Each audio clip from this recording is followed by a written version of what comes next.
you see it's running at a lower resolution. It's running at 600p instead of the usual 720p you get. Basically, we did that because we needed to increase the frame rate, and that was an optimization we could do.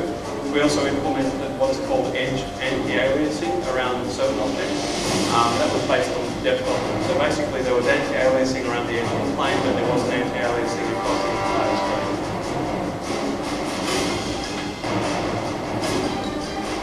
So I might just skip to the other video and just show you a couple of seconds of the other video because it illustrates a couple of things that Sony was saying that needed to be fixed.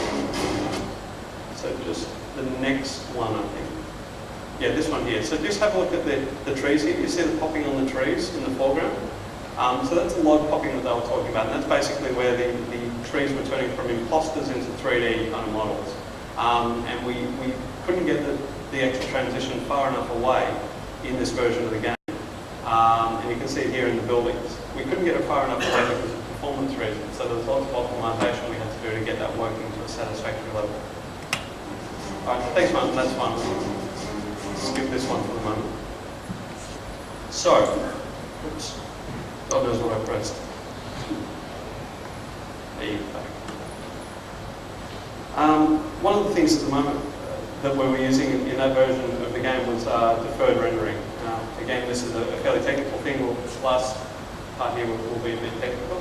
Basically, deferred rendering is actually deferred lighting. What it means is that when you do your rendering, you don't do your lighting and draw those pixels straight into the frame buffer. You basically render all of the information about each of the pixels, including its material, its color, and its normal. And then in a single pass, you light the entire scene, the entire frame buffer in one pass, rather than lighting each individual pixel as you render it. And for us, deferred rendering, was a terrible idea for Heroes. It's great for FPS games where you have lots of dynamic light sources, lights moving, and rooms lit by 3 different light sources. It's great for those sorts of games. Heroes has, 12 of the 14 missions have exactly one light source, which is the sun. The other 2 of them are these London missions, which are set at night, which have some burning light sources in them. And that was the reason we chose to use deferred rendering. But deferred rendering has huge costs as well. Instead of just having a back buffer that you render into, you have 4 of these kind of giant G buffers that you have to render into, and then we had to have a bunch of other buffers that we'd render off-screen, full-screen effects and other things into. So it ended up crunching the amount of textures and geometry memory that we had left.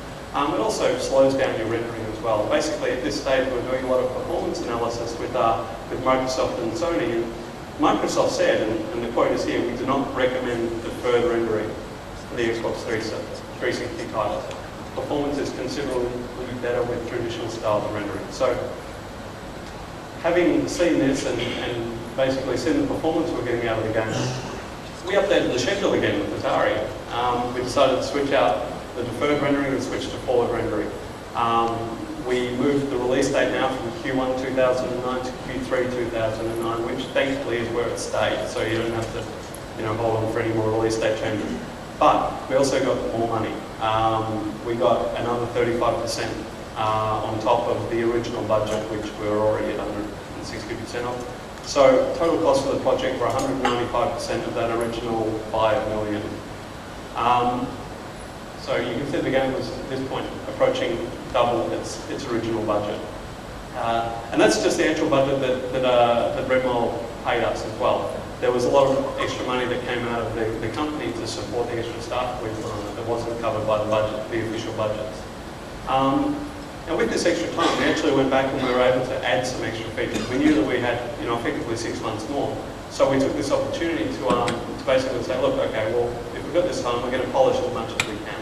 And the things that we added were multiplayer modes, Survivor and Team Survivor. We added some new features which Andy talked about yesterday in his postmortem on the design side of Heroes. The squad leader kill, AI downgrade, lead target B, dive attack, reticule. These things that we thought would improve the player experience of the game. We wanted to make the game more accessible to players, and we basically went through and polished as much as we could. We also added new objectives to several missions. I mentioned earlier when the voice recording was happening, we added VO scripts for about 15 extra objectives. on our previous time frame, we didn't have time to implement all of those. So with this extra time, we got the rest of those in, another 5 or so objectives, which added some more variety to the game. We improved performance on the game. In the final game, when we threw out the third rendering, we put in forward rendering. We got the game running at 720p. We got it running with 2 times super sampling, which means that you render everything twice as big, and then you squish it down, which gives you an anti-aliasing effect. We also removed plain cockpits. At this stage, we pushed it to PC only because of memory, and now we just got rid of them entirely because we figured nobody cared. The one thing that was not good for us is that we were begging all of the publishers for some more money to do some more voice recording.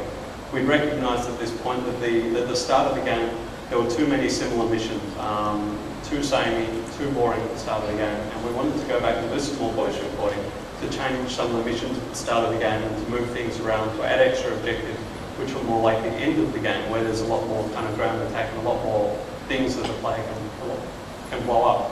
Unfortunately, none of the publishers would come up with any more money because basically, the voice recording was localized in 5 languages and it was all too hard for them, and they, didn't see the point of doing it. So, around about the same time, Atari were reviewing all of their game slate, and they sold Heroes to Ubisoft. As I mentioned, development with Ubisoft from this point went pretty smoothly. We had a few more months to polish up, to get the optimization right, to finish off the missions, to improve the graphics so that we achieved our Sony Stage 2 approval. And Ubisoft themselves are great to work with. There's a reason why they are successful at the moment, and that's because they do things right. They have an incredibly good QA team. They have incredibly good processors. They're like a real publisher.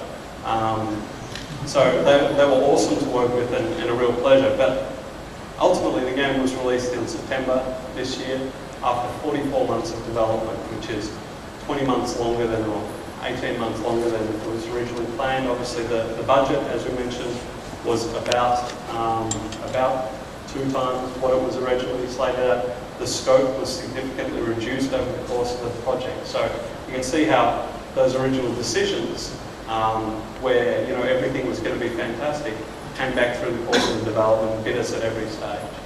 So what we're going to look at, here is a quick video of the Ubisoft trailer, which is the kind of Ubisoft flashy trailer for the game. This is how the game ended up.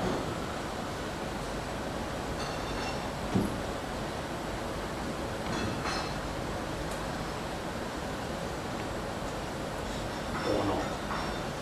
Here we go.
Some flashy editing, and the explosion really spices things up. So we're actually pretty happy with that teaser trailer. I think it really showed off the game pretty well. What we'll do one more video at this point, because I think I've got a little bit of timeline. So if you could just show there's a beta to final comparison. We'll just have a quick look at that.